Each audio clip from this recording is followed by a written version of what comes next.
Welcome to the Clack Shack this morning. Today I'm doing a little bit of organization in my workspace. I've got a couple of some tools for my sawmill sharpening that I found that I've just got laying around. I want to build a box to put them in to organize it. And as you know, I've got these little boxes that I use to organize my work area now. And this one's a 6-inch. I've got a 6, a 9, and a 12. Well, today I'm just going to show you briefly how I go about making the 12-inch. The template, of course, I had to build the template for the boxes. That takes a little while, but I've got that built, and now all I have to do when I need another box, take a piece of plywood, throw it up there, drop my file in, and fire off the laser. So what I'm going to do is I'm going to burn this thing out, put it together, and kind of let y'all just tag along and see how it's done. For those of y'all that don't have a laser or maybe thinking about getting a laser, this might be helpful to you. And you know, the ones of you that do have one, I'll try to share a little bit of information with you on how I'm doing it, so that if you decide to do your own, if you want to go download the files, I've got them in my Etsy store. If you want to download the files and make some of your own, you'll know exactly what the process is to do it. So stick around and we'll go over that here shortly.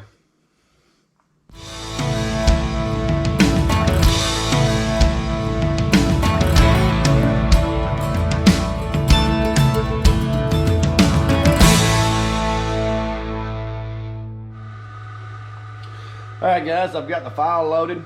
I've got the wood in the XTool. I have homed my machine. I have set my focus, and so we're good on the physical aspects of things. One thing that I want to go over with you on the file is my burn. I've got mine set up to run 7 millimeters per second at 100% power, constant power mode. I like that better. I know you can go slower and do it in 1 or 2 passes, but in my opinion, I like the results. I like the clean cut a little bit better, and it doesn't seem to char as bad, and it just seems like there's a less risk of something catching on fire because the laser's moving at a better pace, and it's not having that opportunity to sit there and overheat. So one thing that I will add is on this box, we're going to be using this to store my sawmill sharpening tools. And so what I have done is I've created the font and dropped it on one of the end covers for the box. While I was doing that, I thought of something that maybe some of you that aren't used to lightburn didn't know, and that is when you're centering text, or if you're using the bullseye or the center function or any of these other functions, I have found out that whichever, like if you've got text in the middle of a box and you select that text and then you hold down control and you select the box, when you hit the center function, whichever piece that you clicked first is the one that's going to move.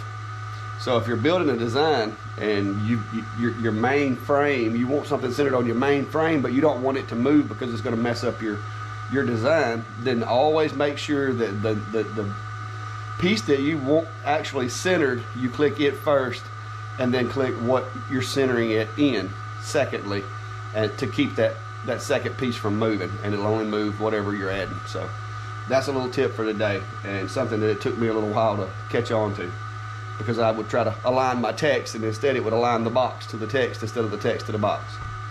So we've got that in, and we're fixing to hit the go button on this thing and go ahead and build us a box. So stick around for a second. I'm going to reposition the camera for those of y'all that aren't used to seeing these XTools work. I'm going to run it in fast motion, but I will be videotaping the cut, so stick around.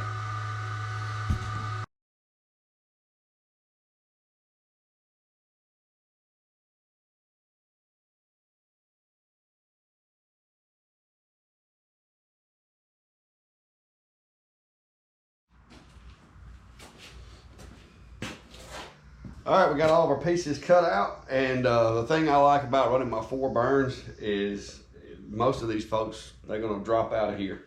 So when I pick this thing up, they more or less just fall out. Occasionally you'll have that one little sticker that wants to hang in there a little bit, but it's just that they're so tight. And then like on this one piece here, so I've got a little bit of a snag there. Oh, that's right up near that edge. So we're gonna have to score that just a little bit to get that piece to come loose. And I know some of y'all are saying, get yourself an air assist and you won't have this problem, and that's probably true, and maybe one day. Got that scored a little bit just to make sure it don't snag too bad. I'm gonna pull that guy out of there.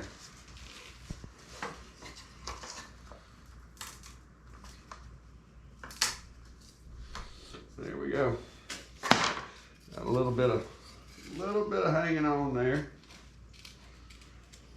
Trim that off. All right, so we've got all of our pieces cut out now. And of course I've got a little bit of scrap there, so I'm gonna stick this over here with my scrap for smaller projects.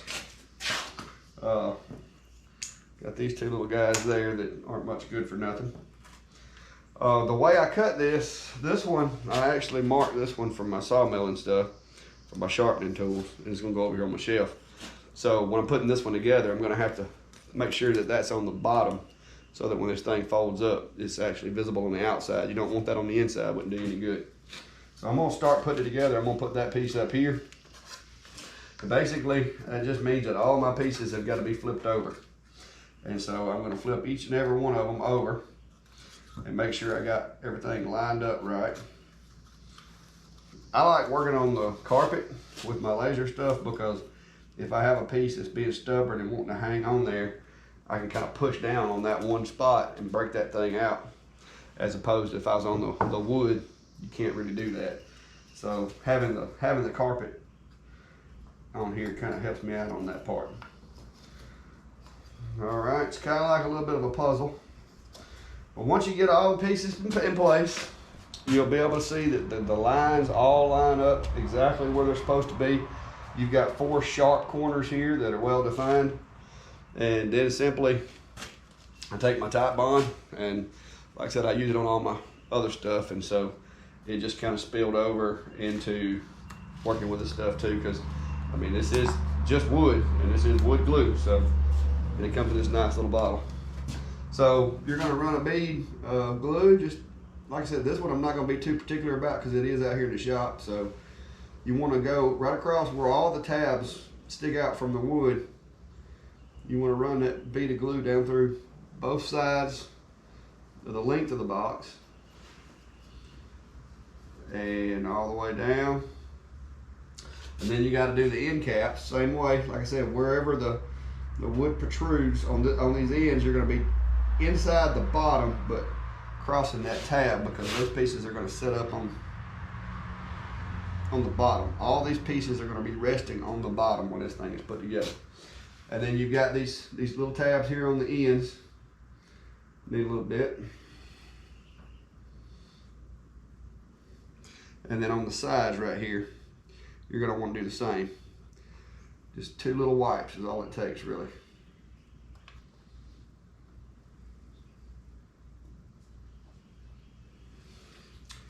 All right.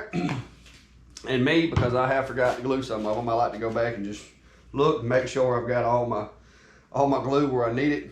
Everywhere that it's going to be touching, it needs the glue in the joints. And so then all you really got to do from this point forward is take these 2 pieces and fold them up, kind of hold the base still. Kind of fold these 2 pieces up, and then you've kind of got a, you know, more or less just a little tunnel here.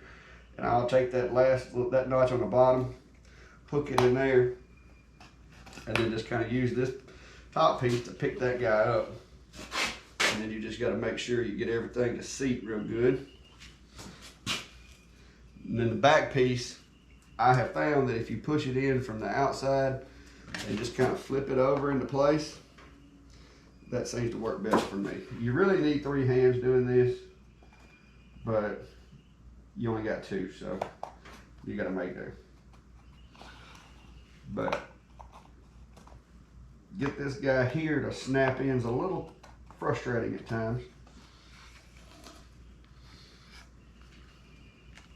because you got to get them lined up exactly right on all 4 corners at the same time.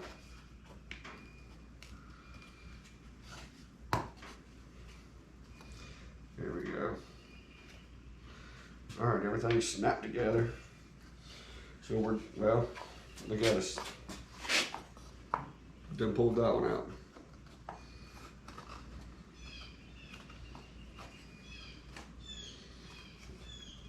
All right, Now, once you've got all these pieces together, and by the way, this glue doesn't hurt you. It's basically the same stuff we had in elementary school, Elmer's glue. So if you get it on you, it'll peel off like shortly thereafter. All right, once you get all the joints where you want them, everything's snug, then you can use, if you've got wood clamps, you want to use those, you can use those. But I like to use rubber bands because it doesn't take much pressure to hold this thing together. And I'm only gonna hold it until the glue dries. Once that glue sets up and gets tacky, I'm gonna take that off of there. So I'm gonna put me some rubber bands around her. Get everything snugged up real good. And then it's together once you do that. You just gotta sit and let the glue dry. If you wanted this thing to be pretty, of course, you would have to, take a little more caution than what I'm doing, but I just simply need this box to hold stuff in my shop, and it's not exactly the best looking place anyway.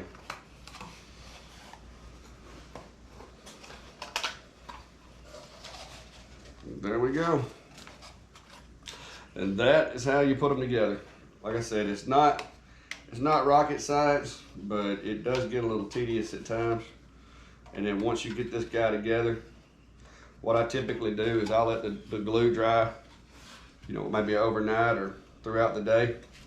One more thing that you may want to do is set them like that on the tops, and then I'll just put a little bit of weight on here just to make sure, especially with these 12s. The 12s, the 6s and the 9s aren't that bad, but these 12s can try to bend out in the top. Luckily, when you have a sawmill, you have plenty of big blocks of wood laying around. So what I'll typically do is just set this guy over here like that and put a little weight on it just to kind of press everything together and let that sit for a while. All right, guys, I've kind of left y'all out for a little while the glue dried.